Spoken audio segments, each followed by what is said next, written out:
దీవెనలు, శాశ్వతమైన ఆనందం, శాశ్వతమైన పరిష్కారం దేవుడు మాత్రమే మనకు ఇవ్వగలడు. కీర్తన గ్రంథంలో అమూల్యమైన ఆధ్యాత్మిక సంపద దాగి ఉంది. There is a lot of spiritual treasure in the book of Psalms. కీర్తనలోని ఈ గ్రంథాన్ని దేవదేవుడు అనేక మంది భక్తులను ప్రేరేపించడం ద్వారా వ్రాయించారు. బైబిల్ ఎప్పుడు కూడా రెండు విధాలుగా వ్రాయబడిందని చెబుతున్నాను కదా, మీరు గమనిస్తున్నారు ఈ మాటలు. Bible was return in 2 ways. అందులో మొట్టమొదటిది డివైన్ ఇన్స్పిరేషన్, దేవుని ప్రేరేపణ. అందరూ చెప్పండి, దేవుని ప్రేరేపణ ద్వారా బైబిల్ రాయబడింది. రెండవది డివైన్ రెవల్యూషన్, దేవుని ప్రత్యక్షత ద్వారా బైబిల్ రాయబడింది. కీర్తనల గ్రంథంలో దేవుని ప్రేరేపణ ద్వారా రాయబడిన విషయాలు చాలా మనం చూస్తున్నాం. అయితే మానవుడు తాను ఎరుగని విషయాలను దేవుని నుండి ప్రత్యక్షతలు పొందుకొని, ఇట్స్ ఆల్ అబౌట్ రెవల్యూషన్, దేవుడిచ్చిన ప్రత్యక్షత. ఫర్ ఎగ్జాంపుల్, ప్రకటన గ్రంథాన్ని మనం చూస్తే దేవుడు అనుగ్రహించిన ప్రత్యక్షత అనే మాట అక్కడ రాయబడి ఉంటుంది. అనగా దేవుడు యోహాను భక్తుణ్ణి, శిష్యుడైన యోహాను గారిని దేవుడు ప్రేరేపించి తన ప్రత్యక్షతలు అనుగ్రహించి ప్రకటన గ్రంథాన్ని రాయించారు. ఇలా బైబిల్ గ్రంథాన్ని 2 విధానాల్లో మనం చూస్తాం. ఒకటి దేవుని ప్రేరేపణ, రెండవది దేవుని ప్రత్యక్షత ద్వారా బైబిల్ రాయబడింది. భక్తులు అనేక మంది దేవుని ద్వారా ప్రేరేపించబడి కీర్తన గ్రంథాన్ని రాశారు. మీలో ఎంతమంది కీర్తన గ్రంథాన్ని చదువుతున్నారో లేదో కానీ, ప్రతిరోజు ఉదయాన్నే లేచిన తర్వాత కీర్తన గ్రంథం చదువుకోవడం ద్వారా దేవుని మనం ఎలా ఆరాధించగలమో, దేవుని ఎలా మనం స్తుతించగలమో, ఎలా సన్నుతించగలమో చాలా విషయాలు మనం నేర్చుకోవచ్చు. ప్రపంచంలో చాలామంది గొప్ప గొప్ప వ్యక్తులు అనేక మంది బైబిల్ చదవడం ద్వారా దేవుని పొందిన వారని తమ సాక్ష్యాల ద్వారా వారు తెలియజేశారు. ఫర్ ఎగ్జాంపుల్, జాన్ మిల్టన్ అనబడే ఒక కవి ఇంగ్లాండ్ దేశంలో ఉండేవాడు. షేక్స్పియర్ తర్వాత అంతటి పేరు తెచ్చుకున్న కవి జాన్ మిల్టన్. ఇక్కడ చాలామందికి జాన్ మిల్టన్ రాసిన 2 ప్రాముఖ్యమైన విషయాలు, లేదా అతడు రాసిన 2 ప్రాముఖ్యమైన అంశాలు మీకు తెలిసినవే. అందులో ఒకటి ప్యారడైజ్ లాస్ట్ అని, జెనసిస్ చాప్టర్ 3ని బేస్ చేసుకుని ఒక చక్కని ప్యారడైజ్ లాస్ట్ అనే పద్యాన్ని రాశాడు. ఆ తర్వాత ప్యారడైజ్ రీగెయిన్డ్ అనే మరొక అంశాన్ని రాసుకుంటూ వచ్చాడు, పరదేశ్ మరల అనుగ్రహించబడిందని. అలాంటి జాన్ మిల్టన్ ఒక సందర్భంలో అంటాడు, నేను ప్రతిరోజు బైబిల్ చదవడానికి కారణం ఏంటంటే, we do not see any other better songs than songs in the Bible అంటాడు. బైబిల్ గ్రంథంలో రాయబడిన కీర్తనల కన్నా అత్యుత్తమైన కీర్తనలు, పాటలు ప్రపంచంలో మనకి ఎక్కడ దొరకవని. ఎందుకు ఆ మాట అనాల్సి వచ్చింది?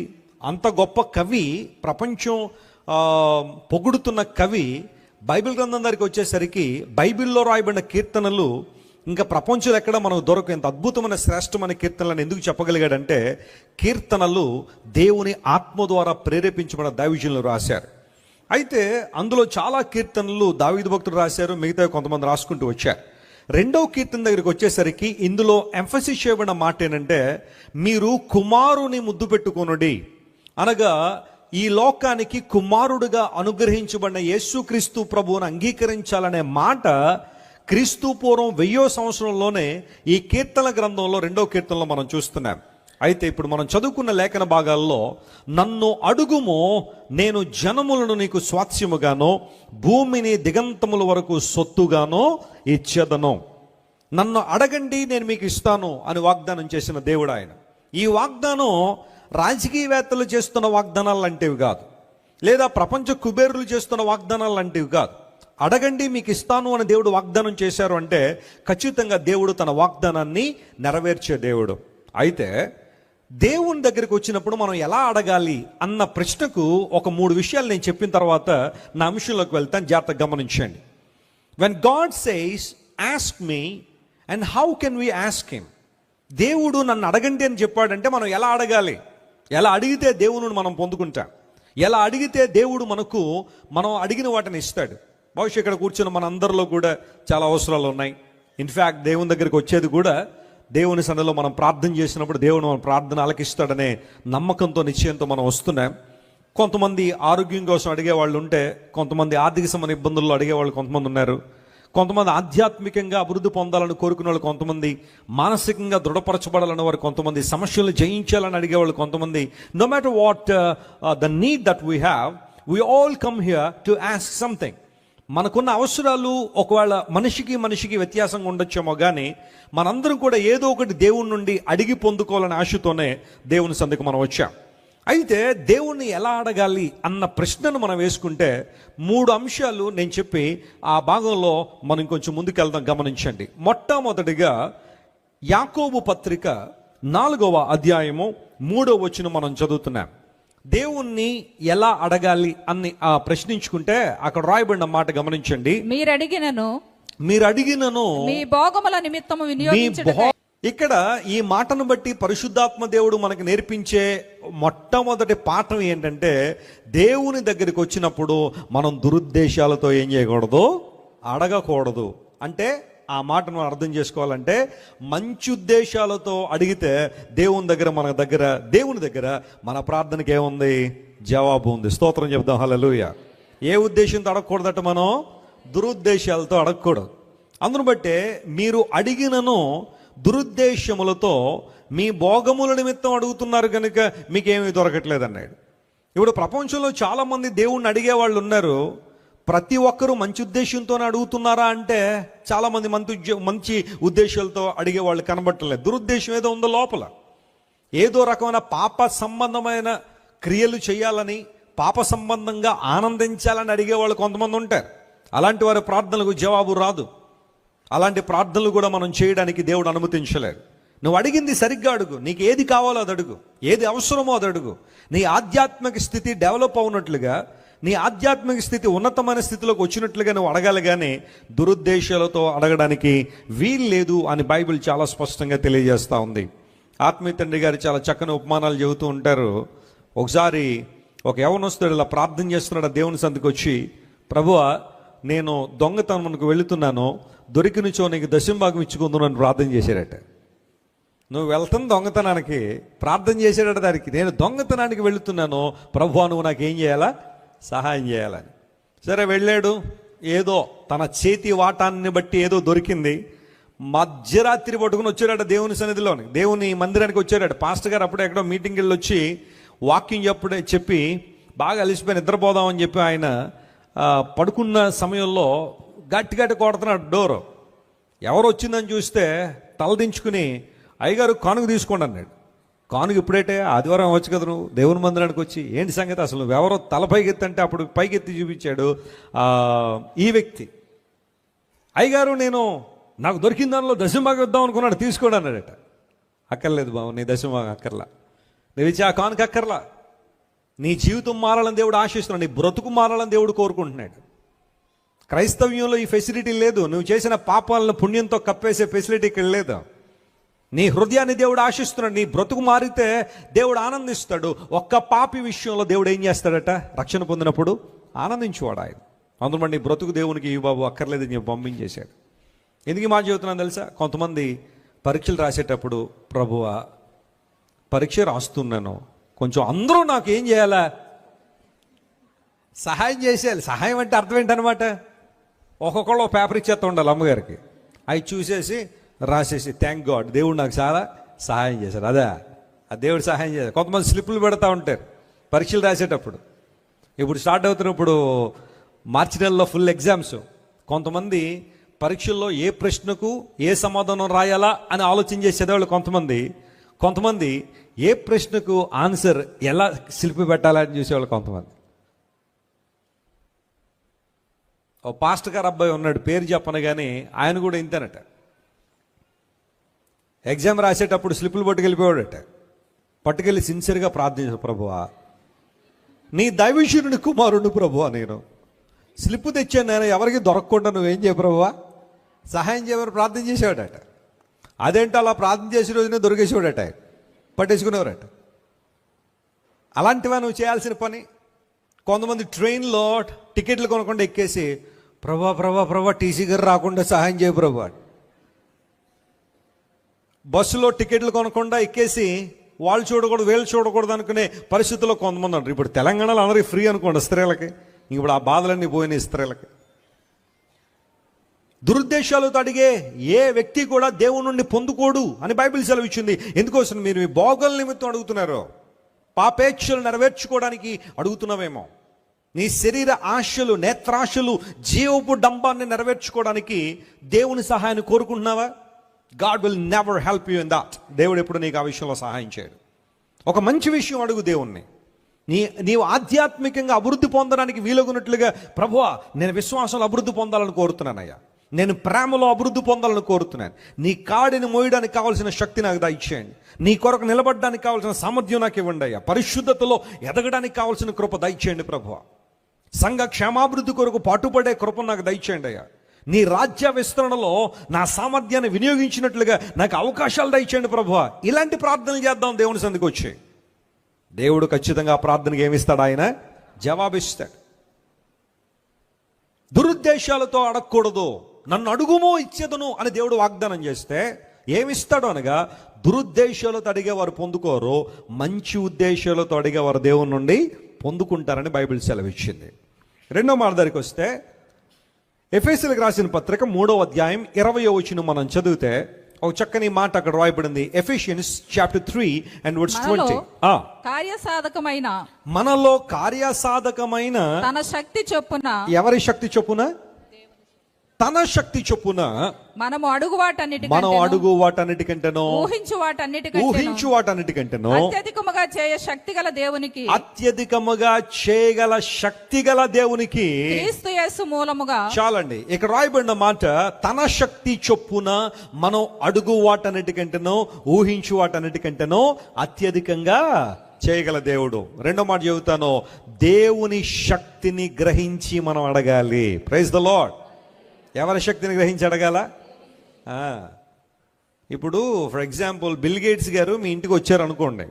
ఇప్పుడు మీరు ఆరాధన అయిపోయిందగానే ఇంటికి వెళ్ళేసరికి బిల్ గేట్స్ గారు మీ ఇంటికి వచ్చారు అనుకోండి. అమ్మా ఏమన్నా అడుగమ్మా అంటే ఏం అడుగుతారు మీరు బిల్ గేట్స్ గారిని? ఒక 5 రూపాయలు కొంచెం హెల్ప్ చేయండి అని అడుగుతారు ఎవరైనా? అలా అడిగితే ఆయన ఏమంటాడు? ఆయన అమ్మా నన్ను అంతేనా అడిగేది 5 రూపాయల? అప్పుడప్పుడు మా ప్రశస్త నా దగ్గరికి వచ్చి డాడీ డాడీ డాడీ నేనంటే బాగా ఇష్టం అంటది. ఇష్టమేనమ్మా నువ్వు అంటే చాలా ఇష్టం నాకు, నిజం చెప్పు డాడీ అంటది. నిజమేనమ్మా నువ్వు అంటే చాలా ఇష్టం. మరి నేను ఒకటి అడుగుతాను చేస్తామన్న. నువ్వు అడుగు, నేను చేయకపోతే అప్పుడు కదా అడుగంటే 2 రూపాయలు ఇవి డాడీ అంటది. మీరు ఎలా నవ్వారో అలాగే నవ్వుతారు నేను కూడా. ఎందుకంటే నా దగ్గరికి వచ్చి 2 రూపాయలు అడిగినప్పుడు కొంచెం నవ్వుగానే ఉంటుంది. ఎందుకంటే తన సామర్థ్యం ఏంటంటే 2 రూపాయలు ఉంటే చాలా నా ఆలోచన. నువ్వు ఎప్పుడైనా దేవుని దగ్గరికి వచ్చినప్పుడట ఆయన స్థాయిలో అడగాలి. స్తోత్రం చెప్పండి, హల్లెలూయా. ఏలియా అదే స్థాయిలో అడిగాడు. 3.5 సంవత్సరాలు వర్షమైనా మంచు అయినా మన వంటి స్వభావం కలిగిన ఏలియా దేవుని దగ్గరికి వచ్చి అడిగాడు, ప్రభువా 3.5 సంవత్సరాలు ఆకాశాన్ని మూసాయి, ఈ ప్రజలు నీ ప్రేమను అర్థం చేసుకోవట్లేదు. వర్షం ఇచ్చేవాడువు నీవు, పంటలు పండించేవాడువు నీవు, ఋతువులను వాటి క్రమాల్లో ఇచ్చేవాడువు నీవు, ఆ మేలు చేస్తుంది నీవు, కానీ వీరు మహిమ ఎవరికి ఇస్తున్నారో తెలుసా? బయలుదేవతకి ఇస్తున్నారు. బయలుదేవత కనికరించకపోతే వర్షాలు పడవు, బయలుదేవత కనికరించకపోతే పంటలు పండట్లేదని మేలు పొందుకుంటుందేమో నీ దగ్గర, మహిమిస్తుందేమో బయలు దగ్గర, కాబట్టి ఆకాశాన్ని మూసే ప్రభు అని ప్రార్థన చేశాడు ఏలియా. దేవుడు ఆకాశాన్ని మూసిన తర్వాత 3.5 సంవత్సరాల తర్వాత మరలా ఏలియా ప్రార్థన చేశాడు, ప్రభువా మరలా వర్షం కావాలని ప్రార్థన చేసినప్పుడు అరచెయ్యంత మేఘం కనబడిందంట ఏలియాకి. అలా కనబడడంతోనే ఏలియా దేవుని సన్నిధిలో ప్రార్థన చేస్తుండగా గొప్ప వర్షాన్ని దేవుడు కుమ్మరించాడు. స్తోత్రం చెప్తాం, హల్లెలూయా. whenever you come to the presence of God, ask God sized miracles అన్నాడు ఒక ఆయన. దేవుని స్థాయికి సంబంధించిన ఆశ్చర్యకారాలను అడుగుదాం అన్నాడు. అందును బట్టే మొట్టమొదటిగా మనం దురుద్దేశాలతో అడగకూడదు, మంచి ఉద్దేశాలతో అడగాలి. రెండవది దేవుని శక్తిని గుర్తించి మనం అడగాలి అని బైబిల్ సెలవిచ్చింది. 3వ మాట దగ్గరికి వద్దాం. చూడండి, 3వ మాట దేవుని ఎలా అడగాలంటే మాటి మాటికి అడగమన్నాడు బైబిల్లో. లూకా సువార్త 11వ అధ్యాయం 8వ వచనం దగ్గరికి రండి. లూకా సువార్త 11వ అధ్యాయం 8వ వచనం మనం చదివితే అందులో ఈ మాట స్పష్టంగా మనం చూస్తున్నాం. అతడు తన స్నేహితుడైనందున లేచి ఇయ్యకపోయినను అతడు సిగ్గుమాలి మాటి మాటికి అడుగుట వలన లేచి అతనికి కావలసినవన్నీ ఇచ్చునని మీతో చెప్పుచున్నాను. చూడండి, యేసు ప్రభు ఇక్కడ 3 స్నేహితుల గురించిన ఉపమానం చెప్పారు. ఆయన 3 స్నేహితులు ఉన్నారు. అందులో ఒక స్నేహితుని దగ్గరికట ఒక ఆయన అర్ధరాత్రి వచ్చాడట. ఏ సమయంలో వచ్చాడు? అర్ధరాత్రి వచ్చి ఏమడుగుతున్నాడంటే, నాకు 3 రొట్టెలు కావాలని అడిగాడు. 3 రొట్టెలు. I need 3 loaves of bread. ఎప్పుడు వచ్చాడు? అర్ధరాత్రి వచ్చాడు.